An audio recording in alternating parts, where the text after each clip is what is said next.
entrepreneurs to talk about how they are changing the way that we generate, connect to, and use energy. We're going to hear from energy and tech innovators who are leading a global energy revolution that could be bigger than the internet. So Deborah, over to you.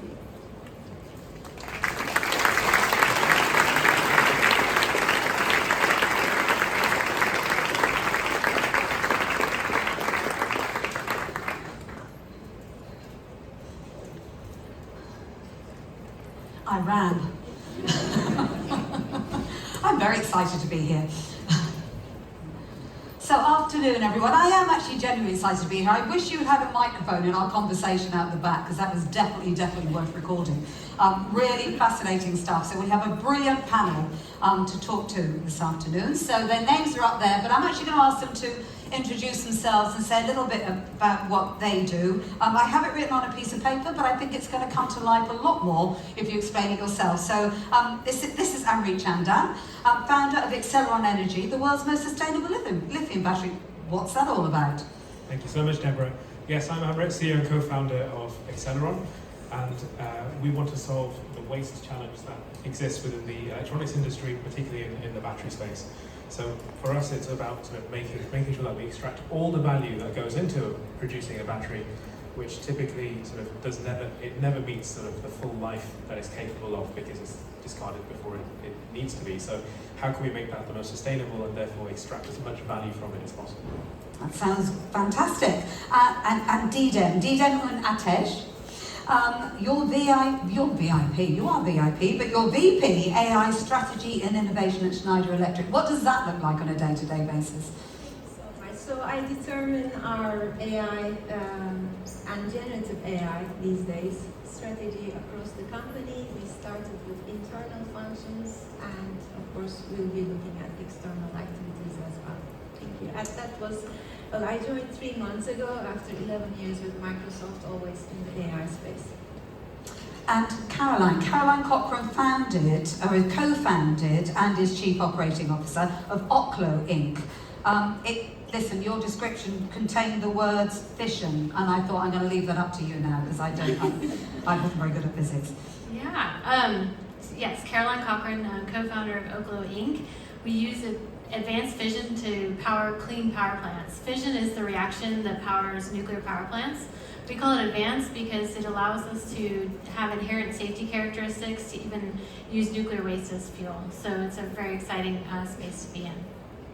So the big question, the topic today is green energy, the huge revolution. Is it going to be the size of the revolution that we've seen in terms of the internet? About 20 years of the internet has completely changed the way we live, the way we work. It's reached into all parts of the world.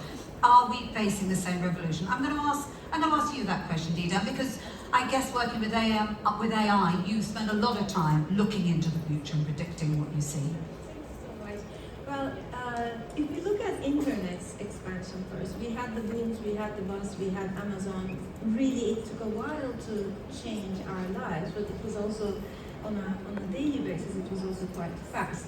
I think the same will happen as we all move on to become prosumers, generating energy, consuming energy, selling, and so on. And I couldn't be more confident that technologies like AI, generative AI, will accelerate that. So that's the good news. But of course, we also need to make sure the technologies are implemented, used responsibly, sustainably, frugally, as we say in our space.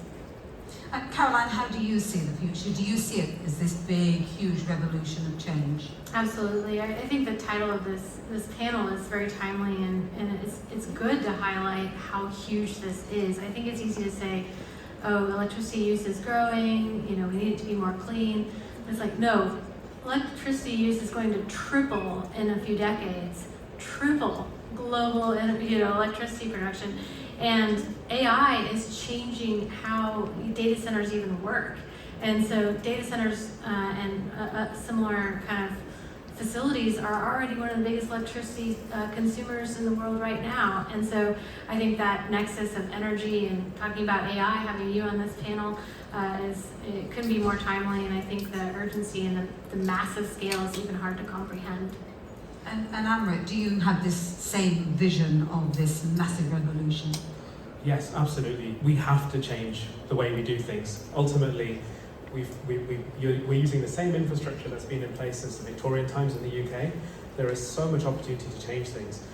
One of my favourite quotes is, it's a Native American saying, which is, we borrow the resources of future generations.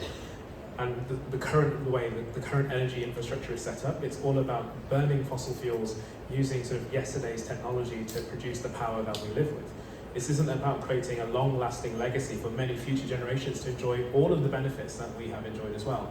So if we want that future, not for many generations' time, but for our children and our grandchildren, we need to change the way we're doing things. And so just by that very nature, this revolution has to happen. So speaking of that, you know, we're facing a blossoming, blooming population, and a population that is going to want more and more energy. You know, we're consuming more and more energy. So do we think that we're fit for that, and how are we going to achieve being able to service those needs at the same time as reducing our planetary impact, you know, actually trying to reach our targets, our net zero targets. Caroline, how do you feel? How confident do you feel, and how do you feel we're going to be able to do that? That exact reason is why I'm in the space that I'm in, is because, you know, nuclear power has shown the ability to rapidly decarbonize, you know, a industrialized nation that is France, so in a matter of decades. And we see China now investing heavily. They're building 50 plus nuclear power plants. And when it comes to rapidly scaling up in an emission-free manner, that's the only path that I see is for that to play a huge role. And to me, it's very important to utilize the energy with the lowest life cycle carbon footprint for this 8 billion people that we have, and maybe even, you know, I think there's projections that 10 is about what the Earth is going to head toward and probably stay steady at. So 10 billion people and tripling our electricity use in 30 years, we gotta, you know, really go for things that are massively energy dense, the lowest possible life cycle carbon footprint. And so I have some optimism, but it's a daunting future to meet. We need optimism. This is good. And DIDEM, do you think this is doable? I mean, it does feel like those targets diverge, doesn't it? You know, we need more energy. We need to decarbonize the economy. Do you think that is achievable?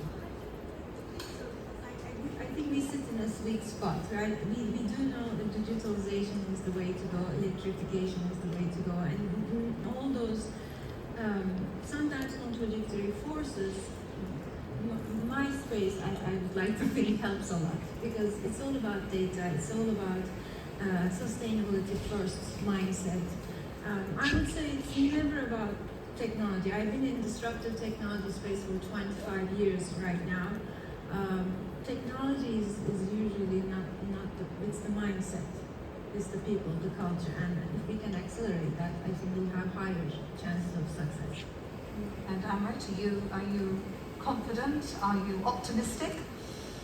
I think we have no choice but to be optimistic, otherwise we end up giving in to just corrosive cynicism, I guess. I think it's so important that we try to shape what we do. We have this once in a generation lifetime, or once in a generation sort of opportunity to just reshape everything.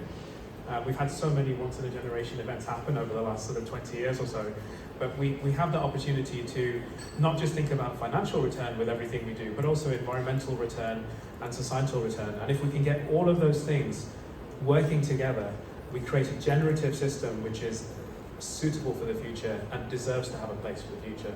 And I think we can get there because we have all the tools, and ultimately we have no choice but for the survival of the future to do that. And we're in a transition period at the moment, aren't we? I mean, what are the challenges, do you think, that we face that are actually, you know, what are the barriers to us speeding up this transition? And I guess much more important, you know, how can we overcome the challenges? I think that there's definitely a need for individual action, but there's also a need for systemic action as well. So how can we make it as simple as possible? And to DIDEM's point as well, the technology is just a tool. So how can we make the tool as easy to use as possible, so that it becomes an absolute no-brainer to make that change? Because ultimately, what people don't want to do is vote for a future where the standard of living decreases and the way that we have to exist decreases. And we still want to see that progress happen. The only way to achieve that growth is through sustainability-powered means. And DIDEM, do you see the same barriers? Do you see the same approach? Absolutely. I mean, just we were discussing this before the panel. I do think that data mindset, monitoring, measuring progress. Yes, digital transformation, using AI to predict stuff or etc. That's all good, but it really is actually, it starts with humans. It starts with culture, the mindset of sustainability first, impact first, doing things the right way. And Caroline, do you see a mindset of sustainability first, or do you think that that's something we really need to work on? It's actually quite difficult. Sorry, it's a difficult question sometimes because when you sit in a room like this, it's wonderful. Oh, it's a tonic. It's just, walk around the world thinking, oh, this is so hard, and then you meet people like the people who fill this room, and you think that we can do this. But generally, do you think that more needs to be done to engage people? I do think that the broader populace is caring and worried enough about climate change and the environment and seeing the changes happening around them that they are pushing some of the biggest energy consumers to make commitments that are really important. But I think for those commitments to follow through, it's just like what AMRIT was saying, it has to be a no-brainer, it has to economically make sense. I think people will be willing to pay a little bit of a premium for clean energy, but you can't even ask, I think another question is how much can you even ask like developing world to pay extra when they just want energy for lights on at night or genuine human needs. So I think it has to be economically make sense as well as be clean, and so that's one of our goals, but I think there's a lot of ways to get economic and clean energy out to people as quickly as possible, like what several of us are all working on. Yeah, because it's true, people don't like change, do they? Whatever the change is, people are concerned about it. So if it costs a little bit more, there's a double reason not to change the behaviour, whereas if you can say there's a real benefit to you. And talking about that, switching a mindset from saying this is a big problem that is going to be really hard to face, what are the opportunities in there? I'm an entrepreneur, you're entrepreneurs. So after, what do you think the opportunities are, AMRIT? Yeah, this is a time full of opportunity because every challenge ultimately is absolutely an opportunity. And I think to the point of, how do we turn this from being a negative thing into a positive thing? People ultimately, we need to get away from this idea that the government's going to solve the problem or it's going to be solved through our tax pounds or dollars. Because ultimately, the money that a government can mobilise to solving this it pales in comparison to what business can do. And business can be such a force for good if we can motivate it in the right way and get the outcome happening in the right way. So, one of the most basic examples of the opportunity is helping big companies to decarbonise. $100 per tonne of carbon, it's already $1 trillion industry if it can be sort of sought after, and that's a massive opportunity for so many businesses out there to take advantage of.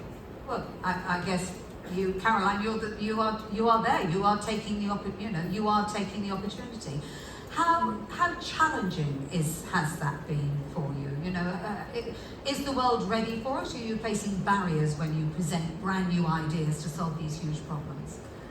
Well, we do have the benefit of having been around for a few years, and I'd say it's changed over these years. So we started 10 years ago, and I think 10 years ago the attitudes were more like, oh, maybe, in the future. I think the attitude now of just everyone, everywhere, like, we're based in America here, we've been at conferences around Europe, and I think the urgency of needing clean power and as soon as possible has changed that dynamic. But to your prior question, which is, how can we do this fast, all of us, I think societal and political structures are not set up for massive and quick action on energy. Renewable projects in the United States, for example, are taking 10 years to connect to the grid. Nuclear power projects obviously take quite a while, and a lot of that's regulatory infrastructure.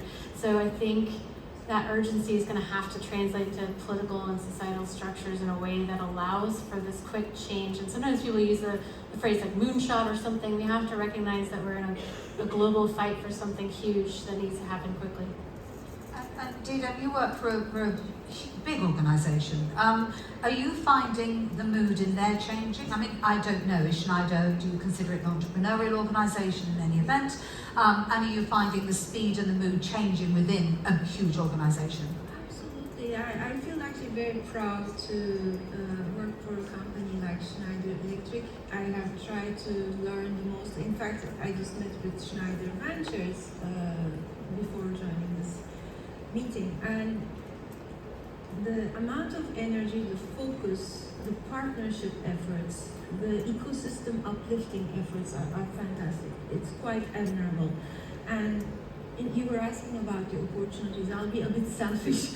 There are many opportunities, of course, but if you could come to us for sustainable AI, frugal AI, how to do things, yes, let's use AI, but how to make sure it is also done in a responsible, frugal way, we will be able to do so much more. And there are tons of programs for that, initiatives in the company, both from a startup support perspective, but also from a partnership perspective, like in terms of channels and so on. So, sky is the limit.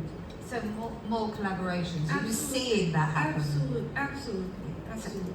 Okay, and what about access to capital, money? Because it's quite important. Is it still a barrier? Is it still a barrier? I think definitely it's still a barrier.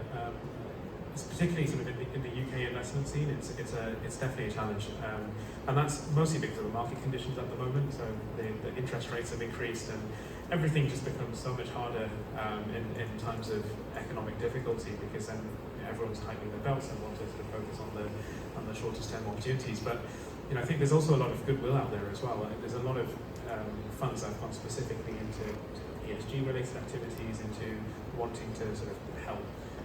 And we're going to enter a situation pretty soon where there's a lot of capital available, but it's not being invested. And it has to be invested because those fund managers have been given that money to invest. And so I expect in the next couple of months there will be this big bang of investment that will take place, and hopefully it will fund projects that are truly having a meaningful impact and not just sort of greenwashing way. So yeah, definitely capital can be difficult to access, but I think it will get better. And are you finding investors knowledgeable and open-minded enough about your proposition? I mean, it's yes, it's batteries, but it's different. So I guess for an investor to invest, they've got to have an open mind to it, and they've got to understand enough about it. Is that an issue? I think it depends on the type of investor. So traditional investors are much more difficult to convince, but there are more and more investors who are becoming interested in this space because, again, they have to. There's a lot of, take European legislation, for example, even though the UK is out of Europe, the European legislation we still have to comply with, and so there's sustainable financial reporting directives that need to be met. And so there's this requirement that funds have to show how their capital is being deployed sustainably, and that also extends to corporations as well. It's not just in the financial sector, but companies, especially over sort of 250 people, or the metrics that define a large company, have to report on their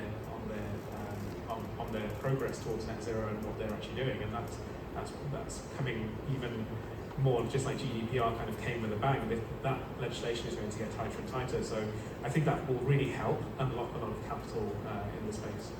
And Caroline, am I right? Are you operating in the US? Yes. How does that? How does what you've heard compare with your experience? Mm-hmm. Is it difficult to raise capital for these, the green energy kind of sector? Yeah, I think there's several factors at play here. I think in the last 15 years, some new mechanisms for raising funds for startups have really been helpful for what I call like capitally intensive hard tech, not software, but physically intensive companies. So like safe notes, I think have been very beneficial because you don't have to raise a priced round in the traditional old-fashioned method, and I think that really changed the landscape in the last 10-15 years, especially in America. And I think over the last 5 to 10 years it's gone more global. I'd be interested to hear, but maybe offline.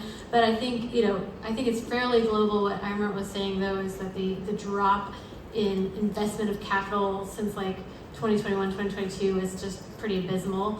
So like I'm hoping that people start getting that flowing a little bit better. We've been fortunate, but it is hard to get to your question, which was a really good question. Investors want to invest in things they understand. So doing due diligence on new things is hard, and then it's been hard certainly throughout the years for us. We've been pretty fortunate in our capital position, and now we've made an announcement about using a SPAC to go public to raise capital in that manner. So we're maybe seeing that more in our rearview mirror, but it is hard in that sense of investors want to know a space before they invest in it. So doing due diligence on new things is always hard, and hard tech items need a fair amount of capital. So that's amplified. And I guess they also want evidence. So when by the very nature of it, when you're at the forefront of change, it's much more difficult. Does Schneider invest in and partner with other organisations? So do you recognise the words that are being said? What's the mood within Schneider? Yeah, first of all, thank you both so much, because I was more thinking along the lines of, okay, things have changed so much in the last 1 or 2 years from an energy cost perspective that the picture has hopefully improved in terms of payoffs for the investments, how long the investments take, and then how long the return takes. So that picture has changed positively, of course, for all of us, and technologies like AI, etc., accelerate that return on investment or time to value. So I was a bit more optimistic, but yeah, definitely I hear you, so thank you for those insights. And DIDEM, if you're sort of on that side of it, what do you think, what could be done to help capital flow into, towards clean energy? What do you think? How can these guys get more money? That's what we're asking. Well, one of the things that I recently learned, and I think it's quite exciting, is, for instance, Schneider is helping about 1,000 suppliers become net zero, half their emissions and whatnot by 2025. So, of course, that's not just a one-off thing, it's the start of a journey. So I think there are so many initiatives that even I am not completely up to speed yet. It's about, as I think Caroline mentioned, it's about helping people help us, right? Nobody has the time to go too deep, but everybody wants to do the right investments and right returns. So, yeah, very happy to do my best to help. And AMRIT, what do you think would help, get more money flowing into this particular sector?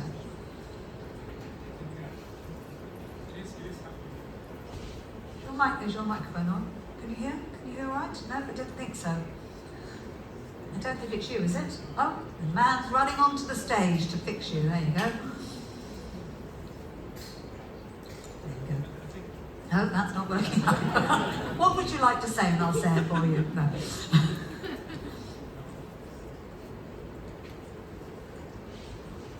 Still not working.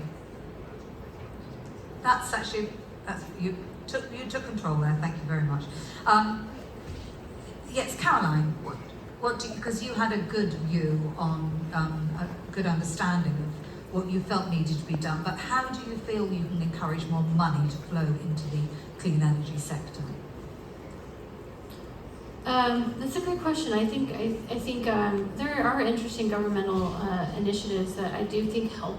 Like in the United States, there's ways that investments into clean energy tech can be multiplied.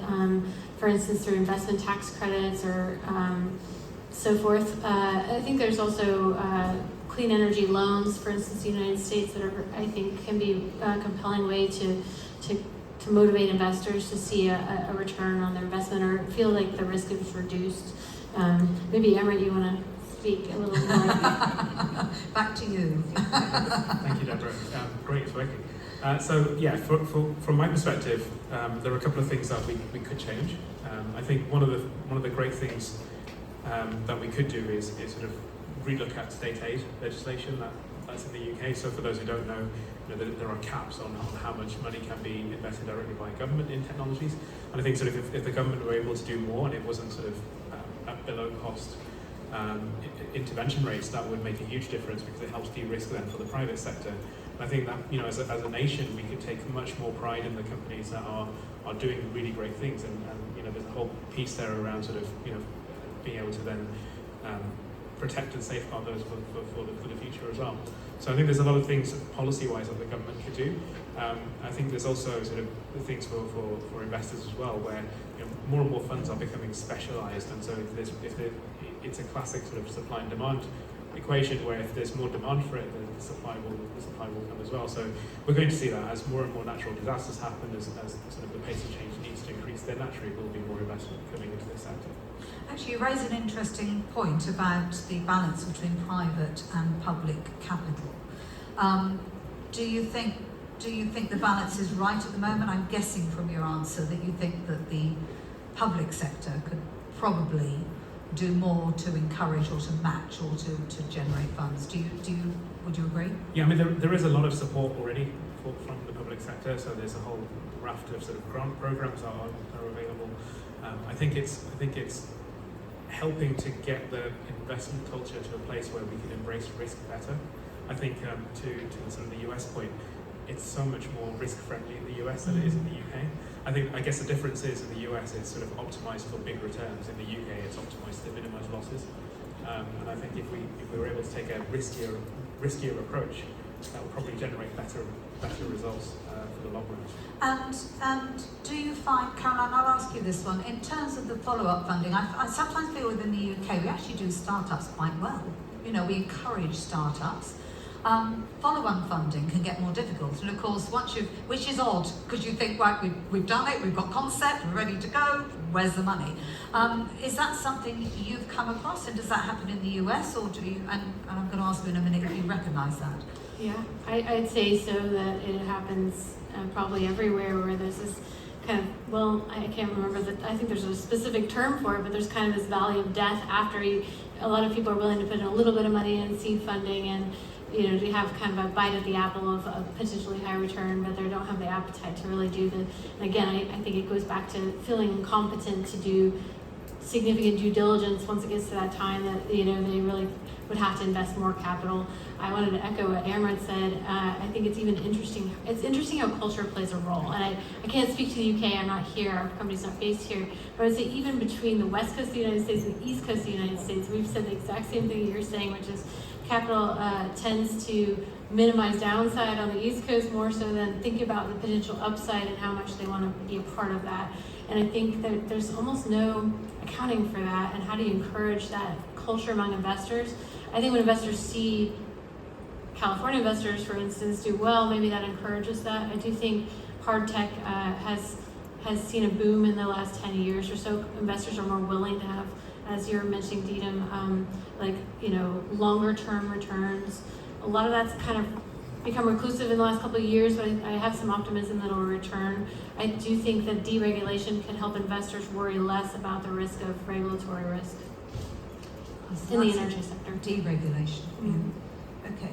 And that's interesting because I don't know if you know, I did a podcast called The Big Green Money Show, and at the end of The Big Green Money Show, I was talking to huge organisations right down to SMEs. And at the end of the Big Green Money Show, I always said, what is it that you want? You know, what is it that you...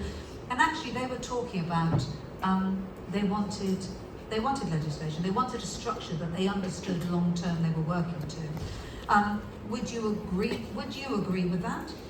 So for me, if I had a magic wand, I'm going to ask you the magic wand question in a minute. You can't answer that now. Okay, so what would I want? Yeah, I mean, definitely. I think if we could make it easier to make investment happen, and also accessible as well. I think there's still this massive gulf in the capital that's available to female entrepreneurs, to entrepreneurs from ethnic minorities. It's a fraction of the capital that goes in. I mean, there was a report, US based, but the UK is not that dissimilar, where it was less than 2% of invested capital went to ethnic minority and female founders.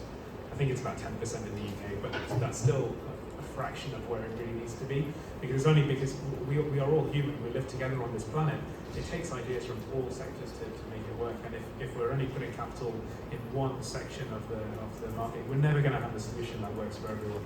So in my view, if we can make capital more accessible, make it easier to make investment out of it, and really kind of get away from this idea that failure is a bad thing and reduce the effect of failure, that'd be great. And DIDEM, I want to talk to you about, you talked about mindset, which I think is really important, and also, you know, Caroline talked about the understanding. How can you get an investor to invest if they fundamentally don't get it?